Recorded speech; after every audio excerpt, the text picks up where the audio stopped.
What up though, everybody? It's your boy Yeez back again with another video for y'all.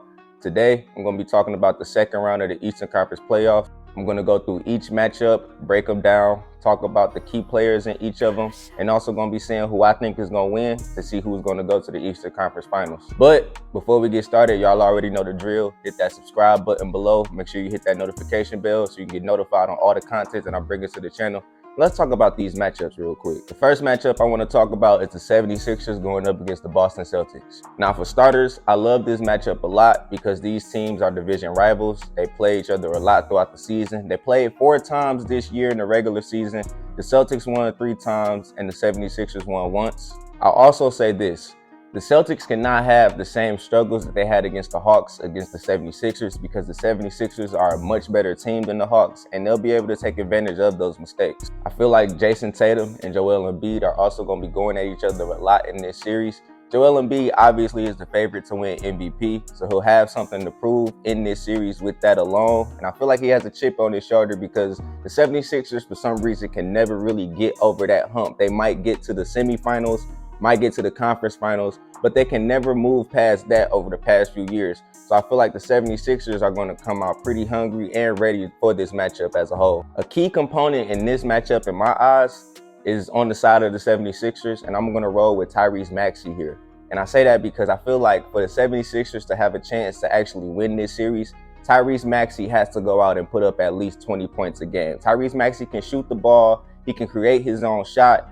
Might be a liability on the defensive side of the ball, but on the offensive side of the ball, he can take control of things for sure. I'm also going to say that James Harden also has to step his stuff up a little bit too. He's been a little consistent in the first series, putting up about 20 points, maybe 8 to 10 assists a game. But I feel like he has to get those numbers up, maybe put up a couple triple doubles in this series in order for the 76ers to have a chance. Now, on the side of the Celtics, they're an all-around, well-built team. They have everything you want: offense, defense, hustle, shooting. They have it all. And I just feel like they have to use that to their advantage in this series.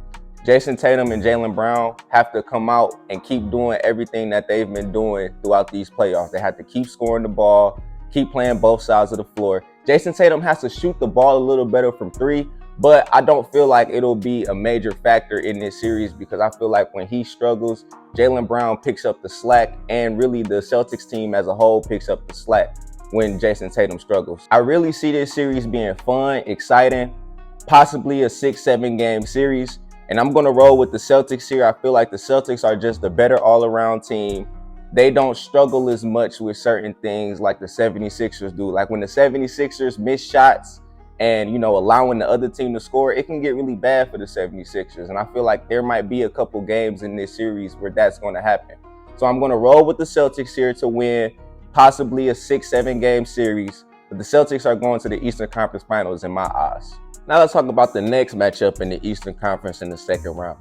The Miami Heat facing off against the New York Knicks. I feel like between the 2 matchups in the East for the second round, this matchup right here is the more intriguing, more exciting series because you have 2 teams that a lot of people counted out. The Heat pulled off a huge upset. The Knicks took care of business with the Cavs. And when New York basketball is doing good, it's better for the NBA as a whole because New York is a big market that generates a lot of money, a lot of viewers and things like that. So I feel like these 2 teams coming together for this series is going to be something great. And not only that, this series has history. These teams used to face off a lot in the 90s in the playoffs. So I feel like when you bring that history along with what's going on now with both of these teams, this is going to be something great. It's going to be something exciting. It's going to be something worth watching. Now, going into the series, for starters, I'll say this. With the Heat, the fact that they lost Tyler Herro and Victor Oladipo is going to hurt them. Both of those guys know how to shoot the ball, and they know how to create their own shot. Even though Victor Oladipo is not the same player he was in Indiana, he's still capable of putting the ball in the basket. And as far as Tyler Herro for the Heat, missing the shooting, plus him being able to put up 25 a night, that's going to hurt the Heat in the long run in this series, I feel like. On the other side of things, looking at the Knicks, Jalen Brunson, Julius Randle, they have to keep doing what they're doing. Julius Randle is currently dealing with an ankle injury. I don't know if he'll be out any games at all, maybe 1 or 2, if that.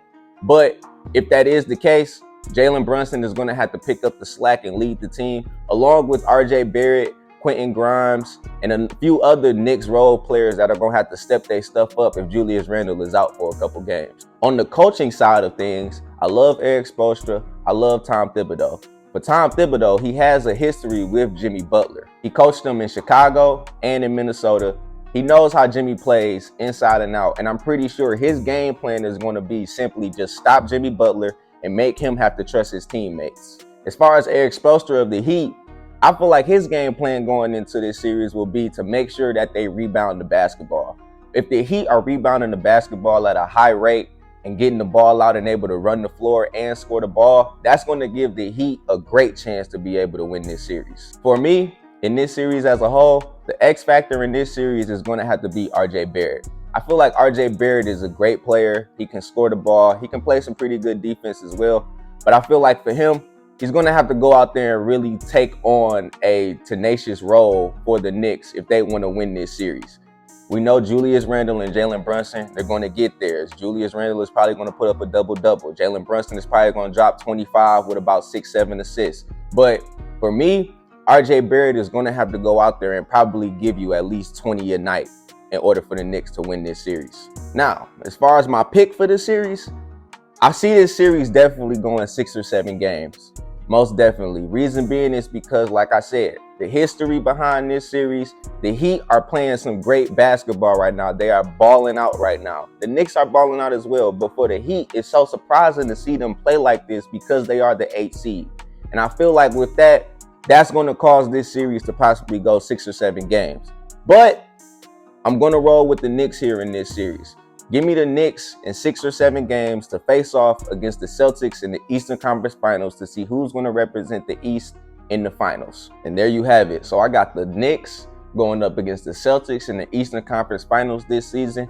As far as the Western Conference goes, I'm going to wait until Game 7 between the Kings and the Warriors concludes tomorrow to drop my video on that. But trust and believe, that's coming for you all in less than 24 hours. Mark my words. As always, don't forget to like, comment, subscribe, and share. Also, let me know who you think is going to win these matchups in the Eastern Conference for the second round. Because I appreciate you all for watching. Be sure to check back in tomorrow for the Western Conference matchups. And I'm out of here. Y'all have a good one.